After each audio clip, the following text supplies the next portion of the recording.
Hi friends, welcome back to Davangere tutorials and Raman tutorials for GK channel.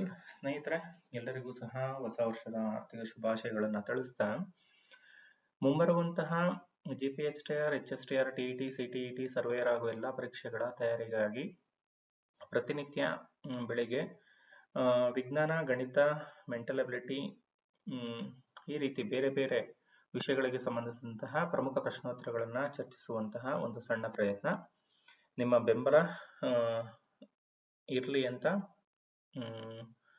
ಕೇಳ್ಕೊಳ್ತಾ ಇವತ್ತಿನ top 10 ವಿಜ್ಞಾನದ ಪ್ರಶ್ನೋತ್ತರಗಳನ್ನ ನೋಡ್ತಾ ಹೋಗೋಣ. ಮೊದಲನೇ ಪ್ರಶ್ನೆ, ಕಂಪಿಸುವ ಸ್ಪ್ರಿಂಗ್ ನ ಸ್ವಭಾವವನ್ನು ಅಧ್ಯಯನ ಮಾಡಲು ಬಳಸುವಂತಹ ಸಾಧನ ಯಾವುದು ಅಂತ. ಸೋನೋಮೀಟರ್ ಎಂಬ ಸಾಧನವನ್ನ ಕಂಪಿಸುವ ಸ್ಪ್ರಿಂಗ್ ನ ಸ್ವಭಾವವನ್ನ ಅಧ್ಯಯನ ಮಾಡಲು ಬಳಸ್ತಾರೆ.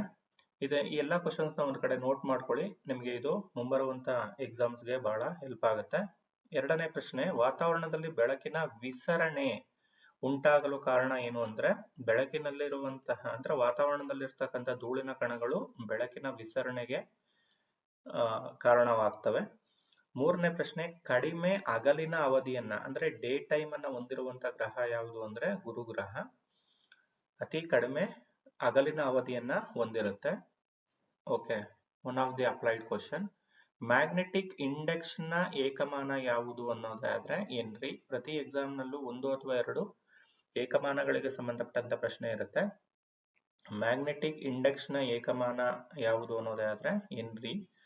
ದಂಡಕಾಂತ ಒಂದರ ಬಳಿ ದಿಕ್ಸೂಚಿಯು ಪಲ್ಲಟಗೊಳ್ಳುತ್ತದೆ, ಕಾರಣವೇನು? ಕಾರಣ ಏನು ಅಂತಂದ್ರೆ ದಿಕ್ಸೂಚಿಯು ಸಹ ಒಂದು ದಂಡಕಾಂತದಂತೆ ವರ್ತಿಸುವುದರಿಂದ ದಂಡಕಾಂತ ಒಂದರ ಬಳಿ ದಿಕ್ಸೂಚಿಯು ಪಲ್ಲಟಗೊಳ್ಳುತ್ತೆ. ಅದನ್ನ ನಾವು ಪ್ರಾಕ್ಟಿಕಲ್ ಆಗಿ ಮಾಡಿದಾಗ ಅದನ್ನ ನಾವು ನೋಡಿರ್ತೀವಿ. ಮೋಡಗಳು ಯಾವ ಕಾರಣದಿಂದ ವಾತಾವರಣದಲ್ಲಿ ತೇಲ್ತವೆ? ಮೋಡಗಳು ವಾತಾವರಣದಲ್ಲಿ ತೇಲ್ತವೆ ಅಲ್ವಾ? ಯಾವ ಕಾರಣಕ್ಕಾಗಿ ತೇಲ್ತವೆ ಅಂದ್ರೆ ಅವು ಕಡಿಮೆ ಸಾಂದ್ರತೆಯನ್ನ ಹೊಂದಿರ್ತವೆ.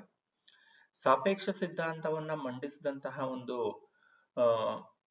ಮಂಡಿಸಿದವರು ಯಾರು ಅಂತಂದ್ರೆ ಆಲ್ಬರ್ಟ್ ಐನ್ಸ್ಟೈನ್. ಓಕೆ, ಪ್ರಖ್ಯಾತ ವಿಜ್ಞಾನಿಗಳಾದಂತಹ ಭೌತಶಾಸ್ತ್ರಜ್ಞರಾದಂತಹ ಆಲ್ಬರ್ಟ್ ಐನ್ಸ್ಟೈನ್ ಅವರು ಸಾಪೇಕ್ಷ ಸಿದ್ಧಾಂತವನ್ನ ಮಂಡಿಸ್ತಾರೆ. ವಾಹನಗಳಲ್ಲಿ ಬಳಸುವ ಹೈಡ್ರೋಲಿಕ್ ಬ್ರೇಕ್ಗಳು ಇತ್ತೀಚೆಗೆ ಹೆಚ್ಚು ಪ್ರಚಲಿತದಲ್ಲಿರ್ತಕ್ಕಂಥ ಹೈಡ್ರೋಲಿಕ್ ಬ್ರೇಕ್ಗಳು ಕಾರ್ಯನಿರ್ವಹಿಸುವ ತತ್ವ ಯಾವುದು ಅಂದ್ರೆ ಪಾಸ್ಕಲ್ ನಿಯಮ.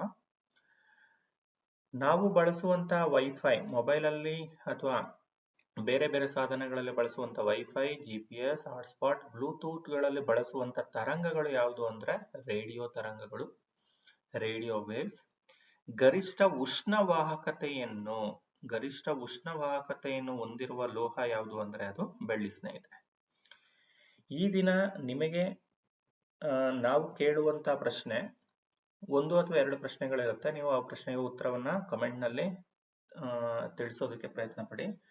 ಪ್ರೊಜೆಕ್ಟರ್ಗಳ ತಯಾರಿಕೆಯಲ್ಲಿ ಅಥವಾ ಪ್ರೊಜೆಕ್ಟರ್ಗಳಲ್ಲಿ ಬಳಸುವಂತಹ ಮಸೂರ ಯಾವುದು ಅನ್ನೋದು ಈ ದಿನದ ಪ್ರಶ್ನೆ. ಉತ್ತರವನ್ನ ಕಮೆಂಟ್ ಮಾಡಿ.